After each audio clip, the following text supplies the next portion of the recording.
오늘 우리는 믿음이 참 중요합니다. 이 믿음이라는 것은 결국 무엇과 연관이 있어서 그렇죠. 구원과 연관이 있기 때문에. 그런데 중요한 것은 구원에 대한 무엇을 가져야 하느냐? 확신을 가져야 합니다. 예수 그리스도를 믿는다면 무엇의 확신이 있어야 되느냐? 바로 구원의 확신이 있어야 합니다. 그런데 놀라운 것은 구원의 확신과 구원에 대한 경험을 우리가 얻게 되면 생활의 변화가 이루어지게 된다라는 거예요. 특히 가장 큰 변화라고 한다면 의지하는 시점이 내가 아니라 항상 하나님의 말씀으로 시작이 되어진다라는 것이죠. 즉 모든 일이 예수님으로부터 시작이 되어진다라는 거예요. 그래서 오늘 우리가 생각해야 될 것은 내가 의지하는 시점이 말씀이 되고 있는가, 또한 모든 것이 예수님의 그 말씀으로 시작이 되고 있는가, 이것이 참 중요합니다. 오늘 여러분의 삶은 어떻습니까? 우리는 믿음의 사람이요, 구원에 대한 갈망을 하고 있는데 이 구원에 대한 확신을 얻는다라는 것은 결국 내가 의지하는 시점이 말씀이 되고 있는가, 또한 모든 것을 예수님으로부터 시작이 되고 있는가가 중요하다라는 얘기예요. 만약 오늘 저와 여러분 가운데 이런 영적인 변화, 다시 말해 또한 생활의 변화가 없다면 아직까지도 무엇이 없음을 확인하게 됩니까? 구원의 확신이 없음을 확인하게 되는 거예요. 그래서 우리가 변화가 되느냐, 변화가 되지 않느냐가 참 중요합니다. 왜 그렇습니까? 그 변화는 결국 구원의 확신에 대한 증거이기 때문에 그래요. 또한 구원의 확신은 구체적인 삶의 변화를 이루게 되는데 그 구체적인 그 삶 속에서 한 가지 우리가 찾아볼 수 있는 것은 무엇이냐?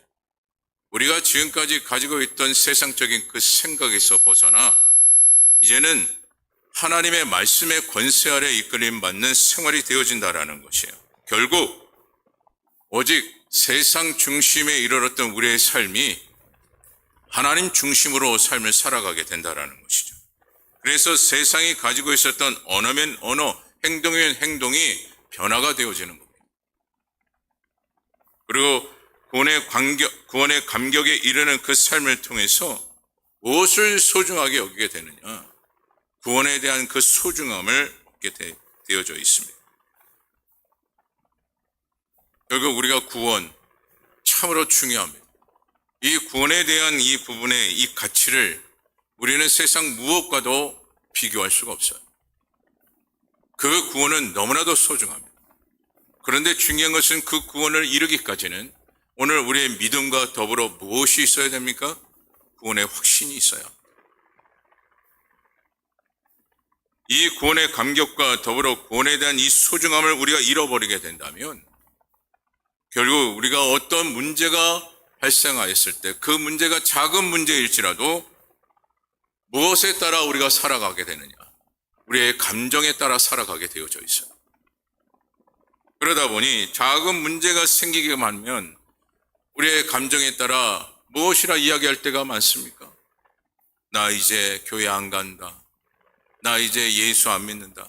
나 이제 예배 그만 드릴랜다. 이렇게 서슴없이 이야기할 때가 얼마나 많습니까? 또한 생활에 어려움이 처해져 있을 때도 그래요. 가장 먼저 안 하는 것이 뭐예요? 교회 안 가는 거. 살기 위해서 교회 안 간다. 이런 이와 같은 이 현상이 왜 일어날까요? 먼저는 나 중심이 되고 있기 때문에 그래요. 즉 자신을 버리지 못하고 있기에 나 중심의 생활이 되고 나 중심의 생활이 되다 보니 구원에 대한 그 소중함을 알지 못하는 것입니다. 금요일에도 잠시 여러분들에게 말씀을 드렸지만 사도 바울은 무엇을 버렸습니까? 바로 철저히 자신을 버렸어요. 그랬더니 빌립보서 4장 13절을 통해서 그가 고백했던 메시지가 뭡니까? 내게 능력 주시는 자 안에서 내가 모든 것을 할 수 있느니라. 이것이 사도 바울의 고백이었어요. 그런데 이와 같은 이 고백이 무엇을 통해서 고백이 되어진 겁니까? 자신을 버렸더니, 자신을 세워서 이와 같이 고백을 했던 것이 아니라 자신을 버렸더니 이와 같은 이 고백이 이루어졌던 거예요. 다시 말해 사도 바울은 자신의 그 능력, 다시 말해 인간의 능력은 제한적인 능력을 가지고 있고 오직 주님이 나와 함께 하기에 그 능력을 내가 소유할 수 있다. 이것이 사도 바울의 생각이었어요. 그래서 오직 하나님 중심, 예수 중심의 그 생활로 사도 바울은 생활을 하게 되었던 것이죠. 여러분, 금요일에도 여러분들에게 강조를 드렸지만 다시 한번 여러분 강조해 드린다면 내가 하려고 하지 마세요. 내가 원하는 것을 여러분 하지 마세요. 내 생각대로 여러분 하지 마세요. 그리고 내가 기뻐하는 것을 하려고 하지 마세요. 또한 내가 하면 된다라고 말하지 마세요. 또한 나 아니면 안 된다라고 말하지 마세요. 또한 여러분 가장 중요한데 나를 위해서 하지 마세요. 그리고 여러분 나를 버리십시오. 그랬을 때 주님께서 우리와 함께 하시고 하지 못하는 일들을 감당케 하시는 능력을 오늘 저와 여러분을 통해서 이루실 줄 믿습니다. 우리가 이와 같은 이 믿음과 동시에 구원에 대한 확신을 얻는 믿음의 삶이 되어지면 되어질수록 우리는 어떤 일에도 쉽게 포기하는 인생이 아니라 무엇이든 감당할 수 있는 인생이 되어지는 것. 하지만 내가 하면 쉽게 포기합니다. 내가 하니까. 또한 내가 하니까 무엇을 해도 힘든 거예요. 어려운 거예요. 하지만 오늘 사도 바울은 자신을 포기하였더니 그에게 찾아왔던 가장 큰 축복이라면 무엇입니까? 구원의 감격이었어요. 사도 바울은 예수님을 다메섹 도상에서 만나고 무엇을 얻었죠? 구원의 확신을 얻었어요. 그 구원의 확신을 얻었더니 자신이 가지고 있었던 그 모든 것이 아무것도 아님을 고백하게 되죠. 이처럼 오늘 우리가 나의 능력이 아무것도 아니다. 이와 같은 이 고백은 결국 무엇을 통해서 이루어짐을 보게 됩니까? 구원의 확신이 있었을 때, 구원의 그 소중함이 무엇인지를 깨달았을 때, 비로소 나의 능력이 아무것도 아니구나. 이것을 깨닫게 되는 것입니다. 그리고 사도 바울이 예수님과 만났을 때에 만나는 그 만남을 통해서 나타나는 그 현상이 사도행전 9장 8절에서 9절의 말씀을 통하여 전하고 있는데 이렇게 말씀을 합니다. 우리 사도행전 9장 8절에서 9절의 말씀 다 같이 한 목소리로 함께 읽어봅니다. 시작. 사울이 땅에서 일어나 눈을 떴으나 아무것도 보지 못하고 사람의 손에 끌려 다메섹으로 들어가서 사흘 동안 보지 못하고 먹지도 마시지도 아니하니라. 지금 사도 바울은 예수님과의 그 만남을 통하여 이와 같이 아무것도 하지 못하는 그 같은 그 모습이 되었어요. 그렇다면 왜 주님께서 이와 같이 사도 바울을 향하여 행하셨는가? 여기에는 보는 것도 내가 보는 것이 아니라 주님의 시각으로 보라 라는 큰 의미를 담고 있는 것이요. 또 하나는 먹고 마시는 모든 행위조차도 내가 하는 것이 아니라 주를 위하여 행하라 라고 말씀하고 있는 거예요. 그리고 예수님께서 제자 아나니아를 불러서 이렇게 말씀을 하시죠. 그 말씀이 사도행전 9장 11절의 말씀인데 이렇게 말씀을 합니다. 우리 다 같이 한 목소리로 함께 읽어봅니다. 시작. 주께서 이르시되 일어나 작가라 하는 거리로 가서 유다의 집에서 5 사울이라 하는 사람을 찾으라. 그가 기도하는 중이니라. 아멘. 지금 사도 바울은 예수님과 만남의 그 교제 속에서 지금 무엇을 하고 있습니까? 기도하고 있어요. 이처럼 구원의 확신을 얻는 자는 무엇하고 있음을 말씀하고 있는 것이죠? 기도하고 있음을. 그래서 내가 기도하고 있는가? 오직 주를 위해서 내가 기도하고 있는가? 이것이 중요해요. 아직까지도 내가 기도하지 않고 있다면 무엇을 갖지 못하고 있는 겁니까? 구원의 확신을 갖지 못하고 있는 거예요. 왜요?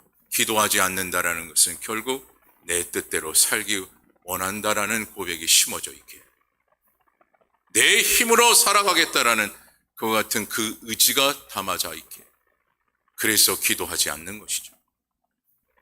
하지만 구원의 확신과 주님이 나와 함께 하신다라는 그 확신이 있는 자들은 무엇함을 보게 됩니까? 기도함을.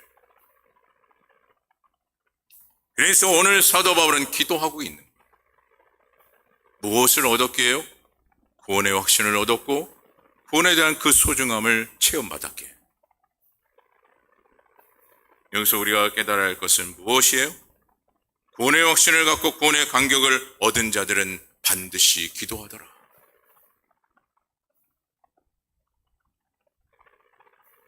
그래서 여러분, 오늘 우리는 무엇하는 자가 되어져야 합니까? 기도하는 자가 되어져야 합니다.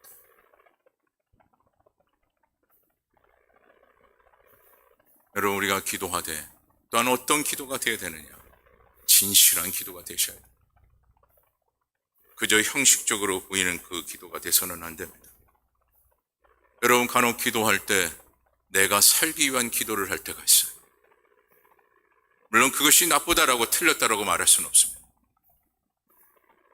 또한 형식적인 기도로 그저 신앙생활을 해나가는 것처럼 보일 때도 있습니다. 물론 그것이 완전히 틀렸다 나쁘다라고 볼 수는 없습니다. 하지만 무엇을 갖지 못하는 행위입니까? 구원의 확신을 갖지 못하는 행위예요. 구원의 확신이 없기 때문에 그저 기도하는 것도 올바르게 행하지 못하고 있는 것이죠. 하지만 오늘 저와 여러분들은 구원의 확신을 얻고 구원에 대한 소망, 또한 구원에 대한 그 소중함이 얼마나 귀한지를 마음에 담으며 기도에 힘쓰는 주의 종들이 다 되기를 다시 한번 간절히 바랍니다. 또한 예수님은 아나니아를 통해서 눈을 뜨게 하시고 택한 나의 그릇이라 그렇게 말씀을 하셨는데 그 말씀이 사도행전 9장 15절의 말씀이에요. 우리 사도행전 9장 15절의 말씀 다 같이 한 목소리를 함께 읽어봅니다. 시작. 주께서 이르시되 가라, 이 사람은 내 이름을 이방인과 임금들과 이스라엘 자손들에게 전하기 위하여 택한 나의 그릇이라. 아멘. 이 말씀을 통해 주님께서 우리에게 가르치신 바가 무엇이겠습니까? 바로 구원받은 자들은 선택을 받고 쓰임을 받는다라는 거예요. 그래서 오늘 우리가 쓰임 받는 것이 무엇이 되는 것입니까? 은혜가 되는 것이에요. 그리고 그것이 결국 무엇입니까? 구원의 증거예요. 그러나 여러분, 또 한 가지 여기서 착각하지 마십시오. 내가 무엇을 하고 있는 것이 구원과 연관이 있다면 큰 착각입니다. 주님이 나를 사용하셔야 그것이 구원의 증거예요. 그래서 사도 바울은 빌립보서 2장의 말씀을 통하여 말씀했던 그 핵심의 주요 내용이 뭡니까? 구원에 이르는 삶이죠. 그래서 여러분 기억하십시오. 내가 교회를 왔다고 해서 구원받는 것이 아닙니다. 난 내가 예배를 지금 드리고 있다고 해서 구원받는 것이 아니에요. 난 내가 무엇을 헌신하고 있다고 해서 그것이 구원받는 길이 아니에요. 구원에 대한 확신과 감격이 있어야 구원에 이르게 되는 것입니다. 그리고 철저히 변화에 이르는 그 삶을 통하여 하나님께서는 우리를 부르시고 우리를 사용하시며 천국 백성이 되는 은혜를 베풀어 주신다라는 것이죠. 만약 오늘 여러분들에게 구원의 확신과 감격이 없으면 구원에 대한 확신을 갖도록 기도하고 또 기도해야 하는 거예요. 여러분, 예수 믿는다라고 고백하고 하나님 말씀대로 살아간다라고 하면서 마지막 구원이 없다라고 생각해 보십시오. 이 예배가 무슨 소용이 있겠습니까? 여러분의 기도 무엇이 필요가 있겠습니까? 구원이 없는. 그래서 오늘 우리는 구원의 확신과 더불어 그 구원의 소중함이 얼마나 귀한지를 늘 체험받기를 소망하며 무엇해야 된다고요? 기도하고 또 기도해야 하는 것이에요. 그런데 한 가지 우리가 잊지 말아야 할 것은 한번 구원의 체험을 받았다고 해서 아, 이제 나는 구원이구나가 아니에요. 끊임없는 지속적인 그 체험이 우리에게 있어야 된다라는. 그래서 기도가 필요한 것입니다. 그리고 지속적인 이 체험을 받기까지는 영적 훈련이 우리에게 필요한데, 이 영적 훈련이라는 것은 우리의 인격의 변화와 더불어 또한 영적인 그 실력을 갖추기 위한 그 부분, 영역을 갖기 위한 부분인데, 이것은 무엇을 통해서 가능하게 됩니까? 철저히 말씀의 다스림을 받는 그 생활이 되어졌을 때 이와 같이 인격이면 인격, 실력이면 실력, 그 영적인 영역을 우리가 소유하게 된다는 것이죠. 그리고 뿐만 아니라 말씀의 인도함을 받는 그 생활은 결국 어떤 생활이 됩니까? 바른 신앙생활이 될 수밖에 없는 것이죠. 그래서 여러분 모두는 인격이면 인격, 실력이면 실력, 영역이면 영역에 대한 그 부분에 오직 하나님 말씀으로 훈련받고 다스림을 받아 구원의 확신에 이르는 주의 백성들이 되기를 이 시간에 다시 한번 간절히 바랍니다. 우리가 믿음의 사람으로서 간절히 또한 소망해야 될 그 한 가지는 오직 주님의 뜻을 쫓아 살아가는 것이에요.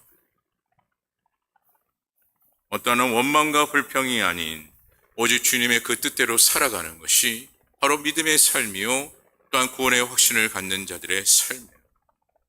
근데 우리는 간혹 우리의 생각과 판단을 앞세워 생활할 때가 얼마나 많습니까? 교회 공동체 안에서도 그래요.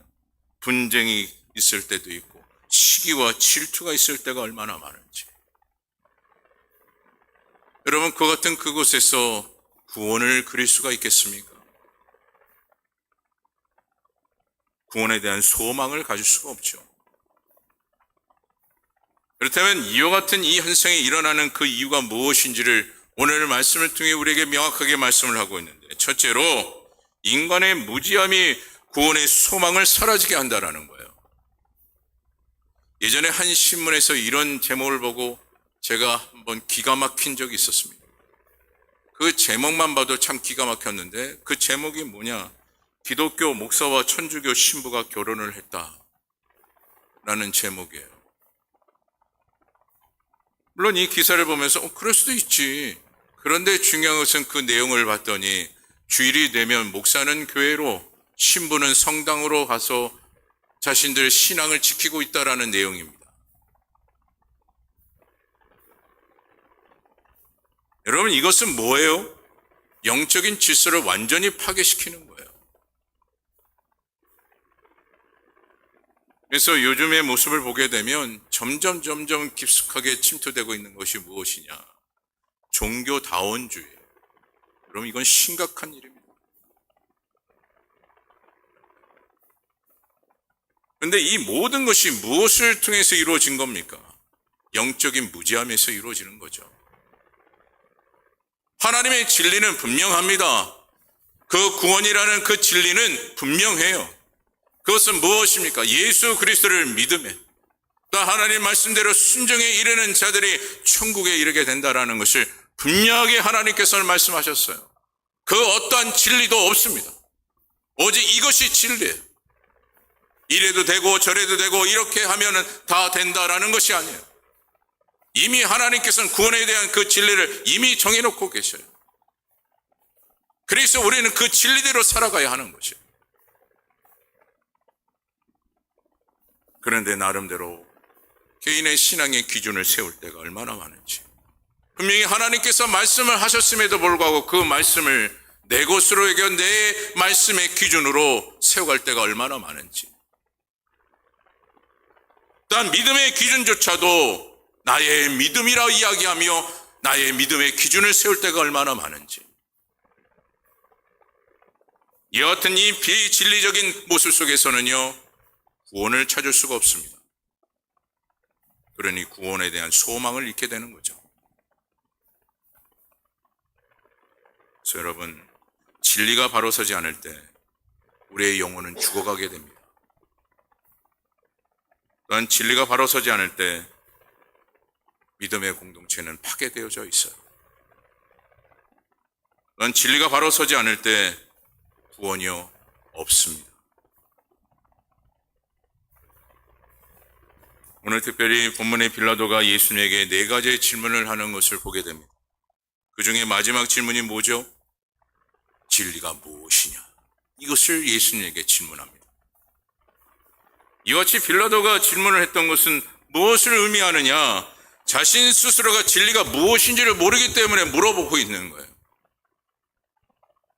왜냐? 빌라도의 그 마음 가운데는 오직 관심을 두고 있었던 한 가지는 예수가 왕이냐 아니냐 그것을 알고자 하는 그 마음이 그의 마음 가운데 가득 찼기 때문에. 그리고 무엇을 의미하며 우리가 이 말씀을 통해서 깨닫게 됩니까? 진리에 대한 무지함이 있으면 결국 파괴력을 갖는구나. 그다음에 진리의 삶이 무엇일까요? 여러분, 진리의 삶은요, 하나님을 왕으로 모시고 사는 거예요. 그리고 진리의 삶이라는 것은 예수님을 구주로 믿고 사는 거예요. 더불어 진리의 삶이라는 것은 성령님이 인도하신 대로 순종하며 살아가는 것이 진리의 삶이에요. 그죠? 내가 무엇을 가질까, 무엇을 소유할까, 무엇이 될까가 아니에요. 이것은 구원과 아무런 관계가 없습니다. 오직 진리만이 구원에 이르게 됨을, 그 진리의 삶을 살아가야만이 구원의 역사를 이루게 됨을 오늘 우리는 반드시 깨달아야 할 줄 믿습니다. 왜요? 예수 믿는 그 이유가 결국 구원에 이르기에 우리는 진리대로 살아가야 하는 것이죠.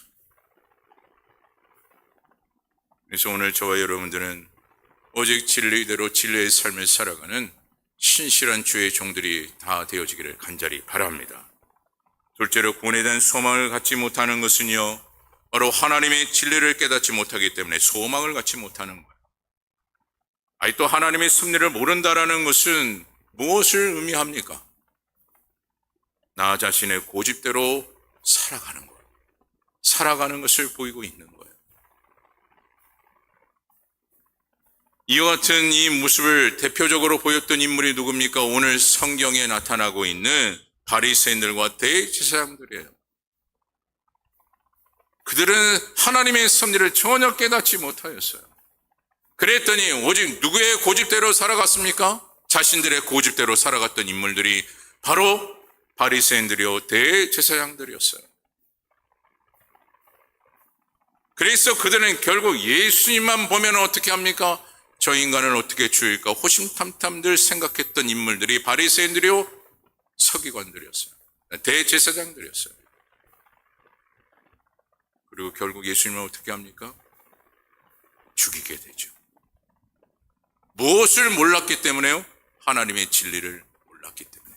하나님의 섭리가 무엇인지를 깨닫지 못하였기 때문에.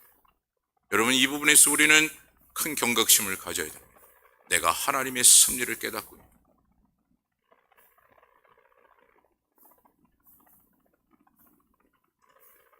지금 바리새인들과 특별히 대제사장들은 자신들의 생각이 무엇임을 강조했습니까? 진리다. 그러면서 예수님께서 십자가상에 죽으셨을 때 그들이 고백했던 메시지가 뭐예요? 야, 이제 끝났다. 하지만 그들은 진리를 몰랐고, 그리고 하나님의 섭리를 깨닫지 못하여 하나님께서는 그들을 어떻게 합니까? 철저히 징계하시죠. 특별히 하나님께서 말씀하시는 말씀 중에서 성령이 일하시는 일에 회방하지 말라라는 강력한 메시지를 우리에게 전하신 바가 있어요. 이와 같이 말씀하시는 그 이유가 무엇입니까? 말 잘 들어라가 아니에요. 하나님의 섭리를 깨달아라. 그런데 이 하나님의 섭리를 깨닫기까지는 우리가 무엇을 내려놔야 하느냐? 우리 자신을 내려놓아야 합니다.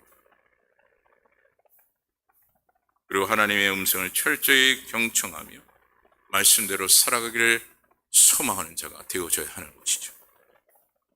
그리고 이와 같은 이 삶을 우리가 살아갔을 때 비로소 구원의 완성을 이루게 되는 것입니다.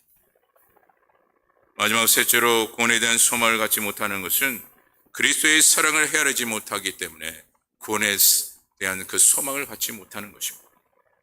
우리 본문 8절 말씀 다 같이 한 목소리로 함께 읽어보도록 하겠습니다. 본문 8절입니다. 다 같이 읽어봅니다. 시작. 예수께서 대답하시되 너희에게 내가 그니라 하였으니 나를 찾거든 이 사람들이 가는 것을 용납하라 하시니. 아멘. 은혜로운 말씀을 우리에게 전하고 있는데 결국 이 말씀의 핵심은 뭐예요? 주님이 하신다는. 너희들은 가만히 있어라. 내가 한다. 이것이 주님이에요. 또한 본문 11절에 이렇게 또한 말씀합니다. 우리 본문 11절 말씀 다 같이 함께 읽어봅니다. 시작. 예수께서 베드로더러 이르시되 칼을 칼집에 꽂으라. 아버지께서 주신 잔을 내가 마시지 아니하겠느냐 하시니라. 아멘. 베드로는 말고의 귀를 잘라버렸어요. 자신의 감정, 하나님의 뜻을, 하나님의 그 섭리를 헤아리지 못하여 수제자 베드로는 말고의 귀를 잘라버렸습니다. 그 현장을 보시는 예수님께서 오늘 8장 11절의 말씀, 이 말씀을 통해서 말씀하시는 바가 무엇이냐? 너가 하지 말고 내가 하겠다라. 즉 주님이 감당하신다라는 거예요. 왜요? 우리를 사랑하시기 때문에. 이것이 바로 그리스도의 사랑이에요. 주님이 하신다라는 그 말씀의 개념 속에서는 결국 무엇이 있어요? 그리스도의 사랑이 심어져 있는 거예요. 그래서 우리가 주님의 그 사랑을 헤아리지 못하면 결국 무엇에 이르지 못하게 됩니까? 구원에 이르지 못하는 거예요. 그래서 오늘 저와 여러분, 예수 그리스도의 그 사랑을 늘 마음에 품고 주님의 그 사랑에 힘입어 주님이 하신다는 그 손길 안에 구원의 소망을 품고 또한 구원의 역사를 이룰 수 있는 저와 여러분 되어지기를 간절히 바랍니다. 말씀을 마칩니다. 우리는 하나님의 자녀로서 반드시 구원을 받아야 합니다. 구원이 없다면 우리는 아무런 이유가 없습니다. 그래서 오늘 우리 안에 있는 세상의 죄악이면 죄악, 욕망이면 욕망, 욕심이면 욕심, 교만이면 교만, 그 어떤 것이든 다 어떻게 해야 될까요? 버려야 합니다. 그래야 구원이 있습니다. 이것을 버리지 못하면 무엇이 없어요? 구원이 없어요. 그러므로 오늘 저와 여러분들은 주님의 사랑을 받는 주의 종들로서 하나님의 말씀의 진리를 쫓아 버릴 것은 버리고 오직 하나님의 말씀에 순종하며 구원의 역사를 이룰 수 있는 주의 종들이 다 되어지기를 간절히 주님의 이름으로 축원합니다. 오늘도 말씀을 생각하며